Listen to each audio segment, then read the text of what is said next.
अब आगे बात करते हैं देवगढ़ की। देखिए, देवगढ़ भी एक बहुत महत्वपूर्ण धार्मिक स्थल है उत्तर प्रदेश का, एक ऐतिहासिक स्थल है। राइट, तो इससे जुड़े हुए जितने भी इंपॉर्टेंट फैक्ट्स हैं उनको देखते हैं। देखिए, सबसे पहले बात करते हैं कि स्थित कहाँ है। राइट, तो देखें, यहाँ पर है उत्तर प्रदेश का ललितपुर जिला। तो ललितपुर जिले में स्थित है देवगढ़। याद रहेगा आपको कि देवगढ़ कहाँ पर स्थित है, ये ललितपुर जिले में स्थित है। राइट, देखिए, साथ ही बात करें हम लोग कि ललितपुर कौन से जिले के साथ में अपनी बाउंड्री शेयर करता है उत्तर प्रदेश के, तो उसका नाम है झांसी। एक ही जिला है जिसका नाम है झांसी, जिसके साथ में ललितपुर अपनी बाउंड्री शेयर करता है। राइट, अब आगे बात करते हैं देवगढ़ से जुड़े हुए जो इंपॉर्टेंट फैक्ट्स हैं उनकी। तो देखिए, फैक्ट नंबर 1 वो ये है कि कहाँ पर स्थित है, ये ललितपुर में स्थित है, ये आपको भूलना नहीं है। बात करें कि कौन सी नदी के तट पर स्थित है, तो उस नदी का नाम आपको याद रखना है। बेतवा नदी के किनारे पर स्थित है देवगढ़। राइट, देवगढ़ का मतलब है देवताओं का किला। राइट, देवगढ़ का क्या मतलब है, देवताओं का किला। तो देखिए, यहाँ पर जो देवगढ़ है, यहाँ पर हिंदू और जैन धर्म से जुड़े हुए बहुत सारे महत्वपूर्ण स्थान हैं, बहुत सारे मंदिर हैं। ठीक है, तो बेसिकली देवगढ़ का संबंध जो है वो जैन धर्म और हिंदू धर्म दोनों से है, तो ये भी आपको याद रखना है। तो देखें, यहाँ पर देवगढ़ में जो गुप्त काल में निर्मित हिंदू मंदिर हैं हमें वो मिलते हैं। राइट, जिनके बारे में हम लोग बात करेंगे। तो देखिए, ये जो गुप्त काल में निर्मित मंदिर हैं, इनमें जो सबसे प्रमुख मंदिर हैं और जिसका नाम आपको बिल्कुल भी नहीं भूलना है, उसका नाम है आपका ये भगवान विष्णु का मंदिर है, दशावतार का मंदिर। ठीक है, तो आपको याद रखना है कि जो दशावतार का मंदिर है वो कहाँ पर स्थित है, ललितपुर जिले में देवगढ़ में स्थित है दशावतार का मंदिर। और कब ये निर्मित, इसका निर्माण कब हुआ था, गुप्त काल में हुआ था। राइट, तो देखिए, ये जो मंदिर है बेसिकली इस फोटो में आप देख सकते हैं, ये है दशावतार का मंदिर जो कि देवगढ़ में है। ये मंदिर जो है वो ईंट स्थापत्य कला का एक सुंदर उदाहरण है। राइट, इसका निर्माण जो है ईंटों से हुआ है। तो ये भी आपको याद रखना है इसके बारे में, दशावतार मंदिर के बारे में, कि इसका निर्माण ईंटों से हुआ है और ईंट स्थापत्य कला का एक सुंदर उदाहरण है। राइट, देखिए, आगे बात करते हैं कुछ मंदिरों से जुड़े हुई। देखिए, हिंदुओं की तो हमने बात कर ली कि एक बहुत प्रमुख मंदिर यहाँ पर स्थित है दशावतार का मंदिर, जो भगवान विष्णु से संबंधित है। आगे यहाँ पर जो है 31 जैन मंदिरों का एक ग्रुप है। ठीक है, बात करते हैं जैन धर्म की, कि यहाँ पर देवगढ़ में एक 31 जैन मंदिरों का ग्रुप है, जिनमें से 11वां और 12वां मंदिर जो है वो विशेष है। राइट, तो आपको याद रखना है इनको कि यहाँ पर जो है जैन धर्म से जुड़े हुए बहुत सारे मंदिर हैं। राइट, देखिए, ये जो जैन मंदिर हैं इनके अलावा, इन जैन मंदिरों के अलावा यहाँ पर देखिए, फैक्ट नंबर 3 की बात कर रहे हैं हम लोग, कि इन जैन मंदिरों के अलावा यहाँ पर स्थित है गजेंद्र मोक्ष। राइट, वराह मंदिर और सिद्ध की गुफा, राजघाटी और नाहर घाटी। तो ये कुछ स्थान है, बेसिकली दर्शनीय स्थान है, दर्शनीय स्थल हैं, जिनके बारे में आपको याद रखना है कि यहाँ पर स्थित है गजेंद्र मोक्ष, वराह मंदिर, सिद्ध की गुफा, राजघाटी व नाहर घाटी। राइट, याद रहेगा आपको। आगे बात करते हैं और कुछ जैन धर्म से जुड़ी हुई बातें। देखिए, यहाँ जो हैं, जो एक जैन तीर्थंकर हुए हैं, फैक्ट नंबर 4 की बात कर रहे हैं, जैन तीर्थंकर ऋषभदेव की पुत्री जिनका नाम ब्राह्मी है। राइट, ऋषभदेव की पुत्री ब्राह्मी द्वारा उत्कीर्णित लिपियों के साक्ष्य मिले हैं हमें। ठीक है, तो ये फैक्ट आपको याद रखना है कि देवगढ़ से, या फिर कहें कि देवगढ़ के मंदिरों में, बेसिकली जो जैन मंदिर हैं उनमें जो ऋषभदेव तीर्थंकर हैं उनकी पुत्री जिनका नाम है ब्राह्मी, और ब्राह्मी के द्वारा उत्कीर्णित या फिर लिखित लिपियों के साक्ष्य हमें प्राप्त हुए हैं। एक छोटा सा फैक्ट और याद रख सकते हैं आप, कि यहाँ से जो चंदेल राजपूत हुए हैं, देवगढ़ से चंदेल राजपूतों के भी अभिलेख हमें प्राप्त होते हैं। ठीक है, तो ये कुछ फैक्ट्स हैं देवगढ़ के बारे में जिनको आपको याद रखना है। वापस से देख लेते हैं एक बार फिर से। देखिए, देवगढ़ कहाँ पर स्थित है, काफ़ी इंपॉर्टेंट फैक्ट है, ललितपुर जिले में स्थित है, बेतवा नदी के तट पर स्थित है। राइट, और इसका संबंध जैन धर्म और हिंदू धर्म दोनों से है। बात करें हिंदू धर्म की, तो एक बहुत प्रमुख मंदिर है, एक बहुत प्रसिद्ध मंदिर है यहाँ पर, दशावतार का मंदिर, जो कि भगवान विष्णु से संबंधित है। राइट, याद रखना है आपको। और ये जो विष्णु का दशावतार मंदिर है, इस फोटो में देख सकते हैं आप, इसका निर्माण ईंटों से किया गया है। तो ईंट स्थापत्य कला का एक सुंदर उदाहरण है दस अवतार का मंदिर, राइट। फिर आगे हमने कुछ जैन धर्म की बात की थी कि यहाँ पर जो है 31 जैन मंदिरों का एक ग्रुप है, राइट, जिनमें से 11वां और 12वां मंदिर, इनके बारे में आप गूगल कर सकते हैं, वो प्रमुख है, राइट। आगे देखें हम, यहाँ पर जो जैन मंदिर हैं उनके अलावा यहाँ पर क्या है, यहाँ पर गजेंद्र मोक्ष है, वराह मंदिर है, राइट, सिद्ध की गुफा है, राजघाटी है, नाहर घाटी है। तो ये कुछ महत्वपूर्ण दर्शनीय स्थल हैं जो कि देवगढ़ में स्थित हैं।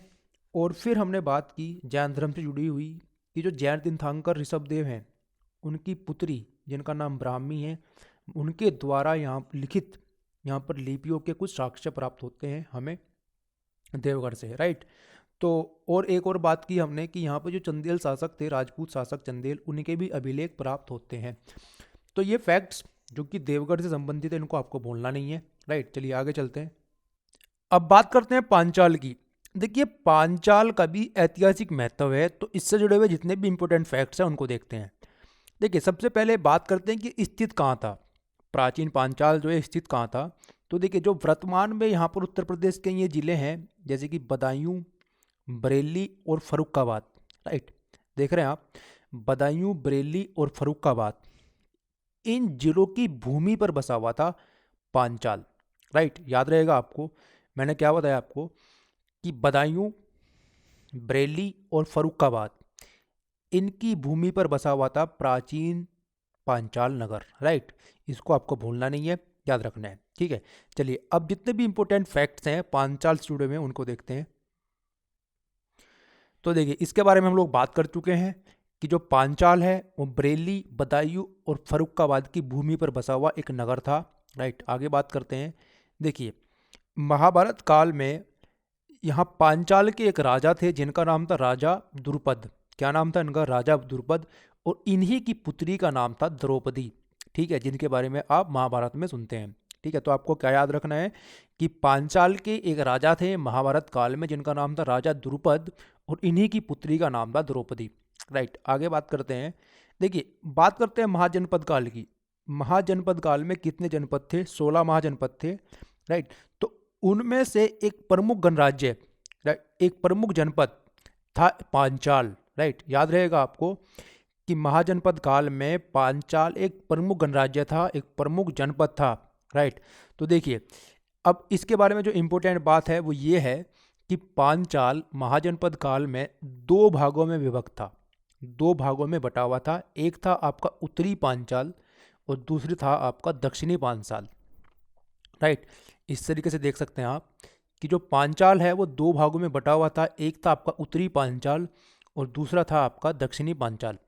तो देखिए उत्तरी पांचाल की जो राजधानी है वो काफ़ी इंपॉर्टेंट है, ये आपको नाम भी याद रखना है, तो वो है अहिछत्र, राइट। तो उत्तरी पांचाल की राजधानी का नाम क्या है? अहिछत्र है। अहिछत्र के बारे में हम लोग पहले ही बात कर चुके हैं, राइट। चलिए अब बात करते हैं दक्षिणी पांचाल की राजधानी की। तो दक्षिण पांचाल राजधानी जो है वो है काम्पिल, राइट, काम्पिल्य।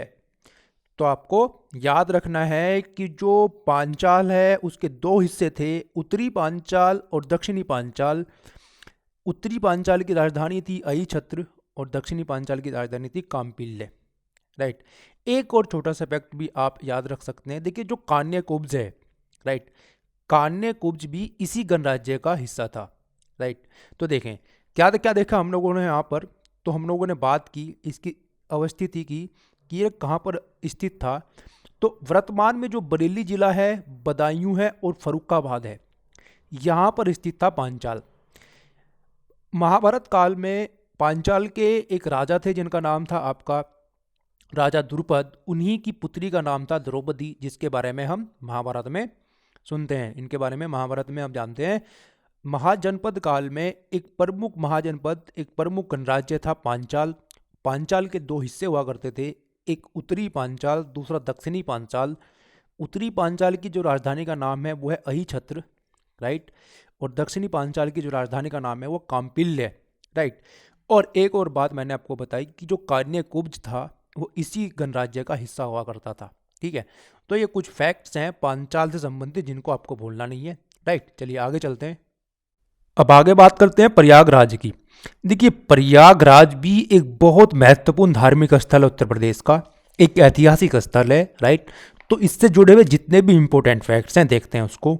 देखिए सबसे पहले बात करें कि ये स्थित कहाँ है, तो ये जो आज का इलाहाबाद है, राइट, इलाहाबाद जिला, यही हुआ करता था प्राचीन प्रयागराज, राइट।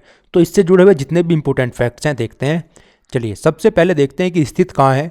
तो गंगा और यमुना नदी के मध्य स्थित है ये, राइट, और उनके संगम पर स्थित है। क्या कहा मैंने आपको कि गंगा यमुना के मध्य और उनके संगम पर स्थित है प्रयागराज। तो फैक्ट नंबर 1 जो कि आपको याद रखना है। आगे बात करते हैं, देखिए मैप से देखते हैं इस फैक्ट को।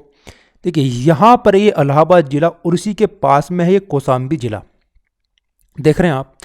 तो यहीं पर प्राचीन कौशाम्बी नगर हुआ करता था, राइट। तो देखिए यहाँ पर स्थित था, कौशाम्बी में स्थित था अशोक स्तंभ, राइट। अशोक स्तंभ पे अशोक ने अपने अभिलेखों को गड़वाया था, राइट। तो ये जो अशोक स्तंभ है जिसको प्रयागराज स्तंभ भी बोलते हैं, इसको अकबर ने कौशाम्बी से इलाहाबाद में इसकी स्थापना कराई थी अपने किले में। तो ये काफ़ी इंपॉर्टेंट फैक्ट है। मैंने क्या कहा आपको कि ये जो अशोक स्तंभ है जो कि कौशाम्बी में स्थित था पहले, इसकी स्थापना अकबर ने अपने किले, उसका किला कहाँ है, उसका किला इलाहाबाद में, उसकी स्थापना इलाहाबाद में कराई थी। तो ये काफ़ी इंपॉर्टेंट फैक्ट है, इसको याद रखना है।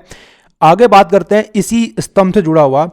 देखिए इस स्तंभ पर समुद्रगुप्त के भी अभिलेख मिलते हैं, ये भी काफ़ी इंपॉर्टेंट फैक्ट है। तो एक तो अशोक के मिले और एक आपके समुद्रगुप्त के मिले। अच्छा एक आपको सर्च करना है, एक आपके लिए होमवर्क है छोटा सा, किसी एक और राजा के अभिलेख मिलते हैं इसमें, राइट, जिनका जिक्र हम मध्यकाल में पढ़ते हैं। तो उनका नाम आपको बताना है कमेंट में कि अशोक, समुद्रगुप्त और ऐसा तीसरा राजा कौन है जिसके अभिलेख इसी स्तंभ पर है, ठीक है। तो उसका नाम आपको कमेंट में मेंशन करना है, ठीक है। चलिए बात करते हैं समुद्रगुप्त की।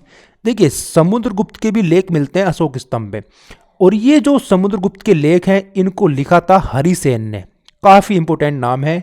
तो बेसिकली हरिसेन द्वारा रचित समुद्रगुप्त के लेख भी अशोक स्तंभ पर मिलते हैं।